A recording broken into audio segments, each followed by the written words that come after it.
Good morning, students.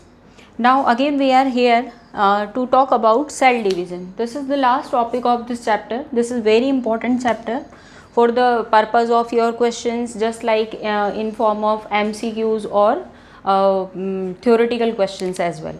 Okay आपको दोनों forms में इसमें से कहीं से भी आपके पास कोई भी क्वेश्चन बन सकता है और ये इंपॉर्टेंट टॉपिक है हमारे लिए.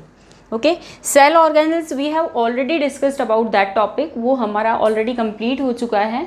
ठीक है, उसके अंदर हमने डिफरेंट टाइप के सेल ऑर्गेनल्स को डिस्कस किया था. Okay now we are taking a next topic that is cell division. Cell division that means the word is understood, that means divide.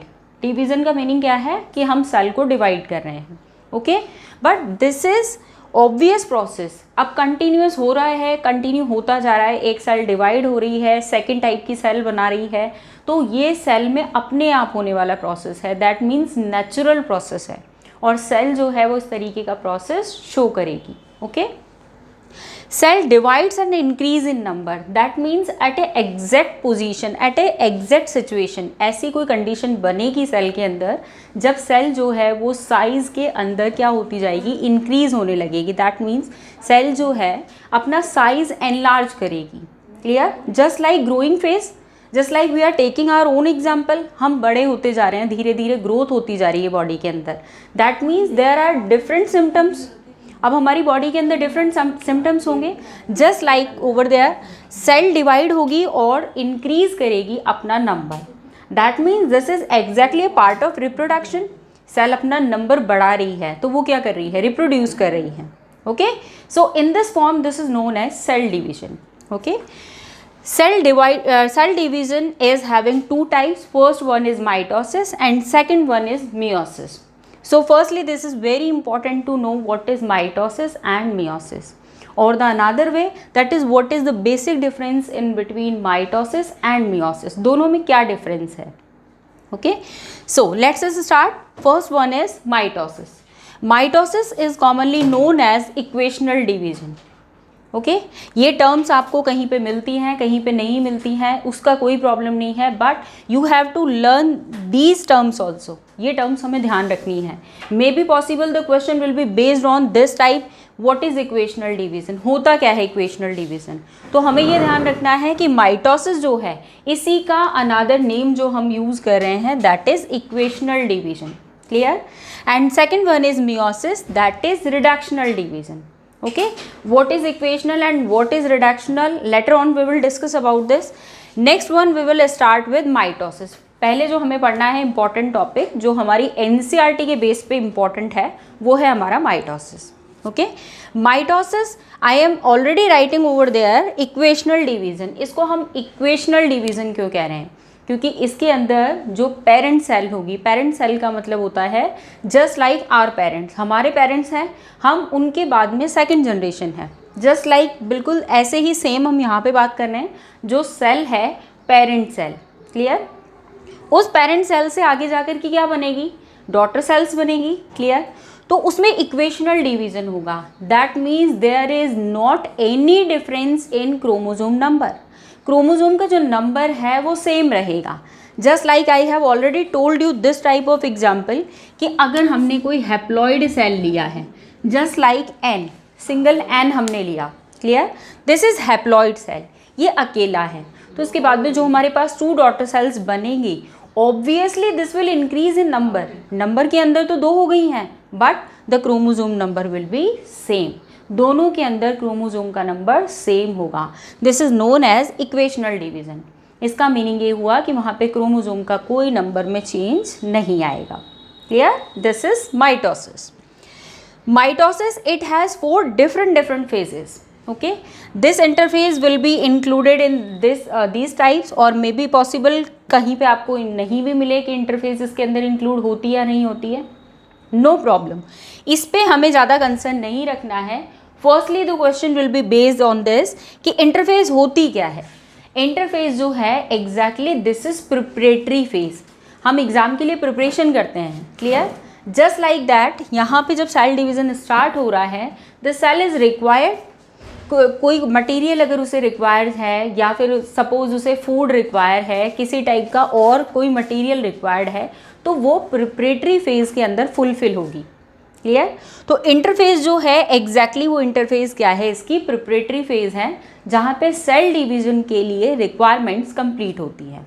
Okay, now the next one we will discuss about this phases. First one is prophase, second one is metaphase, next one is anaphase, and last one is telophase. Okay, again I am discussing. First is prophase, second is metaphase, third is anaphase, and last one is telophase. Clear? So now we are talking about what is prophase, metaphase, anaphase. क्या क्या होते हैं, किस किस type के differences होते हैं इनके अंदर। Clear? So firstly we will discuss about prophase.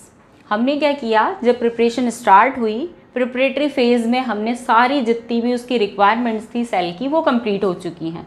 That means if it is having any type of, it is required any type of food material, any type of chromosome number, जो भी इसे requirement थी वो complete हो गई है।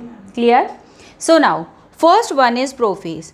इन this type of phase the chromosomes are seems like thin threads. कैसे दिखाई देते हैं हमें, जो क्रोमोसोम होते हैं वो बिल्कुल पतले पतले थ्रेड लाइक स्ट्रक्चर। क्लियर? बिल्कुल थ्रेड लाइक स्ट्रक्चर दिखाई देगा। That means this can not easily visible, ये हम डायरेक्टली नेकेड आइज से नहीं देख सकते। ओके, यहाँ पे हमारे पास जो न्यूक्लियर मेम्ब्रेन है, this nuclear membrane will coming into disappear form. अब यहाँ पे जो न्यूक्लियर मेम्ब्रेन है वो धीरे धीरे क्या होने लग जाती है, डिसअपियर होने लग जाती है। ओके, दैट मीन्स हम इसका ऐसा भी स्ट्रक्चर ड्रॉ कर सकते हैं कि हम यहाँ पे इसे इस तरीके से डैश डैश डैश करके और इस तरीके से शो कर दें। That means this is lies in disappearing form. ये क्या होती जा रही है, धीरे धीरे डिसअपियर होती जा रही है। क्लियर? सो यहाँ पे क्रोमोसोम्स कैसे हैं, थिन थ्रेड लाइक स्ट्रक्चर हैं।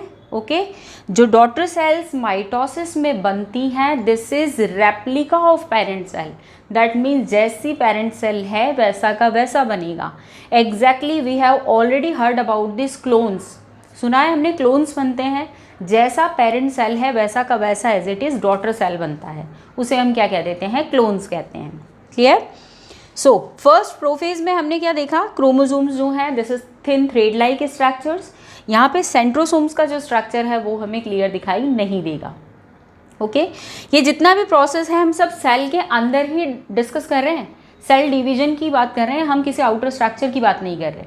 ओके, तो यहाँ पे ये वाली स्टेज हो गई हमारी प्रोफेज। नेक्स्ट हमारे पास में स्टेज आती है मेटाफेज। मेटाफेज में क्या होने लगेगा, these chromosomes are now condensed. अब ये क्या होने लगेंगे, थोड़ा इनका कंडेंस स्ट्रक्चर होगा। That means seems like as thick thread. अब ये क्या हो जाते हैं, स्ट्रक्चर थिक हो जाते हैं, इनमें थिकनेस आ जाती है। दैट मीन्स इजीली विजिबल, अब ये दिखाई देने लग जाते हैं। Clear? And at this point of time, यहाँ हम फिक्स इस मेटाफेज की बात कर रहे हैं। यहाँ पे जो कम्प्लीटली न्यूक्लियर मेम्ब्रेन है, जो आउटर मेम्ब्रेन है, दिस इज कम्प्लीटली डिसअपियर। यहाँ पे जो सेल मेम्ब्रेन है वो कम्प्लीटली अलग हो जाती है इससे या डिसअपियर हो जाती है। Clear? Now the formation get started these spindle fibres. ये जो हमने यहाँ पे बीच में स्ट्रक्चर ड्रॉ किए हुए हैं जिन पे हमने क्रोमोसोम्स को लगाया हुआ है, these structures are known as spindle fibres. Clear? यहाँ जब स्पिंडल फाइबर्स का फॉर्मेशन स्टार्ट हो जाता है, at this type of structure chromosomes will be attached. कहाँ पे अटैच हो रहे हैं, स्पिंडल फाइबर्स के ऊपर। लेकिन यहाँ पे हमारे पास the main structure is this kinetochore. एक वर्ड आता है हमारे पास, वो काइनेटोकोर क्या होता है, तो हम इसे इस तरीके से भी एक्सप्लेन कर सकते हैं। अगर आप नॉर्मल लैंग्वेज में इसे बोलना चाहो तो, these chromosomes will be attached on spindle fibre at the kinetochores around the centrosome. ये सेंट्रोसोम है जो हमने स्टार लाइक, जो सन लाइक स्ट्रक्चर बनाया है, this structure is known as centrosome. ये तो हमने क्या बना दिए हैं, सेंट्रोसोम। क्लियर? तो हमने क्या कहा है कि जो क्रोमोसोम्स हैं वो स्पिंडल फाइबर के साथ में या स्पिंडल फाइबर के ऊपर अटैच होते हैं, और ये स्पिंडल फाइबर कहाँ जाके अटैच हो रहे हैं, काइनेटोकोर के ऊपर। क्लियर? और ये काइनेटोकोर एग्जैक्टली स्ट्रक्चर है जो सेंट्रोसोम के आसपास है या उसके चारों तरफ स्ट्रक्चर है। Clear? What is the speciality of this phase? The special point or the special view of this structure is known as metaphasic plate. ये इसका सबसे इम्पॉर्टेंट फीचर है कि मेटाफेज जो बनती है उसके अंदर जितने भी क्रोमोसोम्स है, this is aligned in equatorial plane. ये सारे क्रोमोसोम्स क्या हो जाते हैं, एक प्लेन में अरेंज हो जाते हैं। तो यहाँ पे जो हमारे पास एक प्लेट का फॉर्मेशन होता है, this plate is known as metaphasic plate. क्या बोलते हैं इसे, metaphasic plate. Got it? So this is the important feature of metaphase. Clear? Now the next one is anaphase. Anaphase जब बनना स्टार्ट होगी, हमारे पास सेंट्रोसोम का फॉर्मेशन हो चुका है। Now the centrosomes move apart from one side. That means पहले हमने ये कहा कि इनकी डिस्टेंस जो थी वो कम होती है, लेकिन एनाफेज के अंदर distance, that means pulling away, ये एक दूसरे को एक दूसरे से दूर खींच रहे हैं, डिस्टेंस इनकी क्या हो रही है, बढ़ रही है। तो सेंट्रोसोम जो है वो अपने अपने सिस्टर क्रोमेटिड के थ्रू क्या होने लगे हैं, एक दूसरे से दूर होने लग जाते हैं। Clear?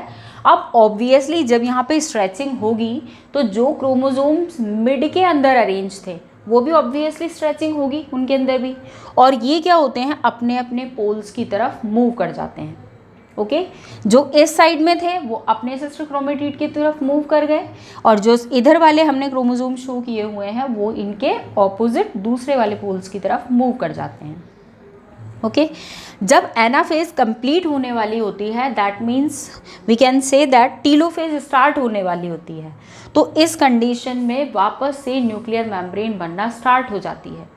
Again reorganise, nuclear membrane का रीऑर्गेनाइजेशन स्टार्ट हो जाता है। सेंट्रोसोम अपने अपने क्रोमोसोम नंबर्स के साथ में सेपरेट हो जाते हैं। क्लियर? और वो सेपरेट होने के बाद में सेल जो होती है उसमें कॉन्स्ट्रिक्शन स्टार्ट हो जाता है, और obviously this constriction is already started with the anaphase. वो स्ट्रेचिंग एनाफेज से ही स्टार्ट हो जाती है, but the cell will divide in the phase of telophase. जब ये वाली लास्ट स्टेज आएगी तो उसके बाद में सेल के अंदर आप देखो क्लियर, हमने यहाँ पे कॉन्स्ट्रिक्शन दिखाया हुआ है, just like as a balloon. हमने एक बलून लिया और उसको हमने बीच में से इस तरीके से प्रेस कर दिया। Now it is divided into two parts, बीच में से डिवाइड होने लग गया है वो। तो यहाँ भी ऐसे होकर के सेल जो होती है, now this parent cell will divide into two daughter cells. एक ही पेरेंट सेल से क्या बन गई, हमारे पास दो डॉटर सेल्स बन गई, और दोनों डॉटर सेल के पास अपना अपना सेंट्रोसोम भी है, अपने अपने क्रोमोसोम्स भी हैं, अपनी अपनी न्यूक्लियर मेम्ब्रेन भी है, अपना सेल का जितना भी सेल इंक्लूजन्स होते हैं वो भी सेल के पास है। दैट मीन्स हमारे पास एक न्यूली बॉर्न सेल फॉर्म हो जाती है। Clear? In this form this cell division will get over.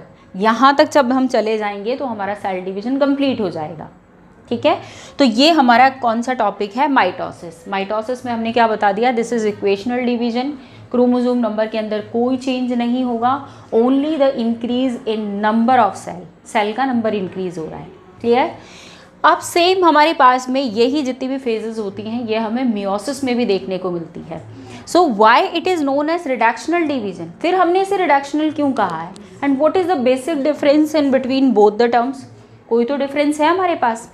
Obviously the major difference is this, suppose we are taking meiosis. ये जो मियोसिस है ये मैक्सिमम टाइम्स हम हायर एनिमल्स के बारे में बात करते हैं। क्लियर? अब रिडक्शनल का मीनिंग क्या हुआ, just like again I am taking an example, पहले भी मैंने आपको बताया है लेकिन फिर से हम एक बार इसको एक्सप्लेन करते हैं। Just like we are taking a diploid cell, 2n cell, okay, double diploid. इस सेल को जब हम डिवाइड करते हैं कौन से वाले डिवीजन के थ्रू, मियोसिस के through, then it will divide into n and n. These are daughter cells and this one is parent cell. Clear?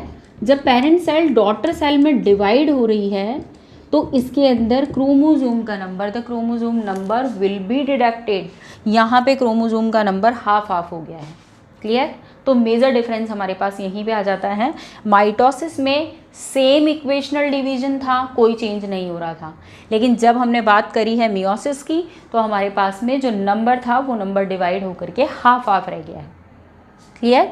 ये हो गया हमारे पास में मियोसिस। अब जब हम इनके बारे में बात करते हैं तो मियोसिस जो है एग्जैक्टली हमारी एनसीईआरटी की अकॉर्डिंग इतना डेप्थ में हमें बताया नहीं गया है, तो हम उसके लिए 2-3 टर्म्स डिस्कस करेंगे, फिर हमारा ये चैप्टर कंप्लीट हो जाएगा। मियोसिस में जो रिडक्शनल डिवीजन है इसे भी मियोसिस 1 और मियोसिस 2 में डिवाइड किया हुआ है। क्लियर? अब इसके अंदर छोटी छोटी टर्म्स आपके पास आएंगी, जस्ट लाइक क्रॉसिंग ओवर क्या है।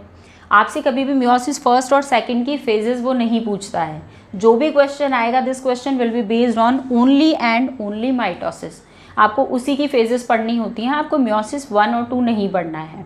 बट जो भी आपके पास में छोटी छोटी शॉर्ट टर्म्स हैं, जस्ट लाइक क्रॉसिंग ओवर क्या है, इसे रिडक्शनल डिवीजन क्यों बोला जाता है, why it is important on the basis of higher animals, किस तरीके से इम्पॉर्टेंट है, ऐसे क्वेश्चन जितने भी हैं वो हम नॉर्मली जब भी हम बायो का कोई भी चैप्टर पढ़ेंगे उसके अंदर हम कंटिन्यू डिस्कस करेंगे, क्योंकि सेल डिवीजन ऐसा टॉपिक है कि इसकी एंडिंग नहीं होगी। क्लियर? तो ये वाला जो हमारा टॉपिक है कंप्लीट हो गया है। एंड इस टॉपिक के साथ में आपका जो सेल वाला चैप्टर है फंडामेंटल यूनिट ऑफ लाइफ, ये हमारा कंप्लीट हो गया है। Clear? In our next class we will discuss about chapter of chemistry. Chemistry का चैप्टर डिस्कस करेंगे हम। इसमें आपको कोई भी अगर प्रॉब्लम लगती है, you have to tick your questions. आप अपने क्वेश्चंस एनसीईआरटी के अकॉर्डिंग टिक कर लें। Again we will discuss on. Okay, thank you.